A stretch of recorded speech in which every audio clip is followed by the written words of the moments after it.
नमस्कार, आपका स्वागत है। भगवान श्री कृष्ण का नाम सुनते ही उनकी मनमोहक छवि जैसे मन में पैदा होती है। वैसे तो कन्हैया की कितनी सारी लीला आई है जो हम सुनते और शास्त्रों में पढ़ते आए हैं, पर सबसे प्रचलित रहा है उनका गोपियों संग रास लीला करना।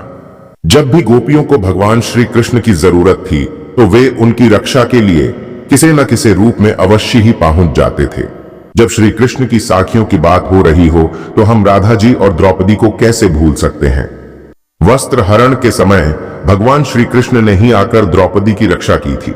इसे हमें पता चलता है भगवान श्री कृष्ण अपने भक्तों की हर मुसीबत से रक्षा करते हैं। भगवान श्री कृष्ण ने ही अर्जुन को भगवत गीता का ज्ञान दिया था और इस संसार की सबसे बड़े धर्म युद्ध में धर्म को विजय दिलाई थी। भगवान श्री कृष्ण अपने भक्तों की आवाज को कभी नहीं सुनते, वे उनकी एक पुकार पर ढोड़े चले आते हैं। इस कलयुग में यदि आपको भी ऐसे संकेत मिलते हैं या आपके साथ भी ऐसे चित्र विचित्र घटते हैं तो आपके आसपास कोई अलौकिक और अद्भुत शक्ति मौजूद है जो आपकी रक्षा कर रही है। यह पता संकेत हर किसी को नहीं मिलता है। छोटे बालकों की छवि जैसे तैरना कान्हा जी की छवि होती है, इसलिए हम छोटे बालकों को वर त्योहार पर अक्सर श्री कृष्ण जैसे कपड़े पहनकर उन्हें कन्या जैसा तैयार करते हैं।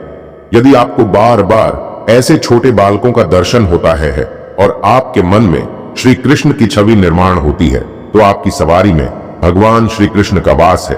वे आपकी भक्ति से हैं, अत्यंत प्रसन्न है। पांचवा संकेत, गौ माता का आपके पास आ जाना आपने कई बार देखा होगा या महसूस किया होगा। आप जब भी काई भर जाते हैं या आपके द्वार पर या रास्ते पर आपको गौ माता के दर्शन होते हैं, आपको गौ माता का आशीर्वाद लेने का सौभाग्य प्राप्त होता है। गौ माता आपके द्वार पर खादी होकर आपके हाथों से भोजन ग्रहण करती है तो ये कोई सदा सा संकेत नहीं है। भगवान श्री कृष्ण आपकी भक्ति से अत्यंत प्रसन्न है। गौ माता उनके द्वार पर आती है जिनका राधे सच्चा होता है, जिनके मन में किसी की भी प्रशंसा नहीं है, जो सदैव ही कल्याणकारी करते हैं, उनके द्वार गौ माता पर आती है। इसलिए दी आपके द्वार पर भी गौ माता आए तो आप अपना कोई सदाबहार मानुष नहीं समझता। आपके सिर पर साक्षात पर ब्रह्मा भगवान श्री कृष्ण का हाथ है, इसलिए आपके साथ कभी कुछ बुरा नहीं हो सकता है। तो दोस्तों, क्या आपको भी ऐसे संकेत मिलते हैं? कमेंट करके बताएं।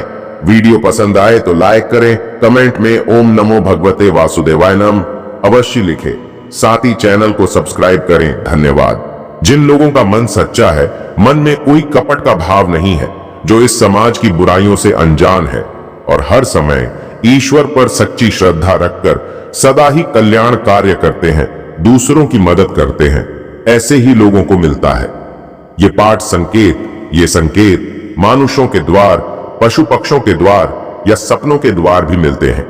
जब भी आप महसूस हो कि आपके अंदर से कोई एक संकेत मिल रहा है तो आप अपना ईश्वर को समर्पित कर दे और निश्चिंत हो जाइए कि अब तक आपके साथ जो भी गलत हो रहा था आपको उतनी भी याद ना आए और दुख झेलने पड़े रहे थे। हम सभी संबत्ता होने वाले हैं। ये शुभ संकेत इशारा देते हैं कि अब आपका बुरा समय संभव हो चुका है और आपका अच्छा समय शुरू होने वाला है। ईश्वर हमारी परीक्षा लेते हैं ताकि हम हमारे सच्चे मन को परख दे सकें, लेकिन कई बार हम ईश्वर की इस परीक्षा में खरे नहीं उतरते हैं और नफरत होकर गलत रास्ता चुन लेते हैं और ईश्वर की द्वार मिलने वाले संकेत को दूर लक्ष्य कर देते हैं, जिसे हमने मिलने वाले फाल से हम वंचित रह जाते हैं। आइल आप भी इन संकेत को ना समझने की भूल ना करें। तो चलिए जान लेते हैं उन 5 महत्वपूर्ण संकेतों के बारे में जो ईश्वर से हमें मिलते हैं। पहला संकेत, सबसे पहले अगर आपकी आंख मुरली की धुन से खुल जाती है।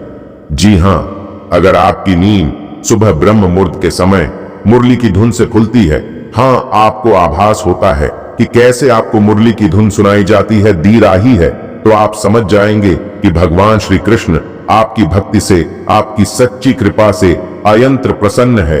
क्योंकि मुरली की धुन से हमें यह प्रतीत होता है कि हमारा मन सच्चा है, हमारे मन में किसी के भी प्रति कटुभाव नहीं है। आपका स्वभाव बहुत मीठा है और सभी आपसे प्रेम करते हैं। इसी कारण से आपको यह संकेत मिलता है। अगर आपको भी सपने में मुरली की धुन सुनाती है और आपकी नींद खुलती है तो इसे आप सुबह संकेत ही समझ जाएंगे। दूसरा संकेत, यदि आपको किसी न किसी माध्यम से या किसी न किसी तरह से मोर पंख प्राप्त होता है तो इसे बहुत शुभ माना गया है। आज के समय में मोरपंख का मिलना या दिखाई देना बहुत दुर्लभ होता है। अगर ऐसी स्थिति में भी आपको किसी स्थान पर मोरपंख मिलता है या आपको कोई मोरपंख भेंट में देता है, तो इसे आपका शुभ संकेत दें समझना चाहिए। आपके ऊपर भगवान श्री कृष्ण की कृपा है और आपके जीवन से बुरा समय समाप्त होने वाला है।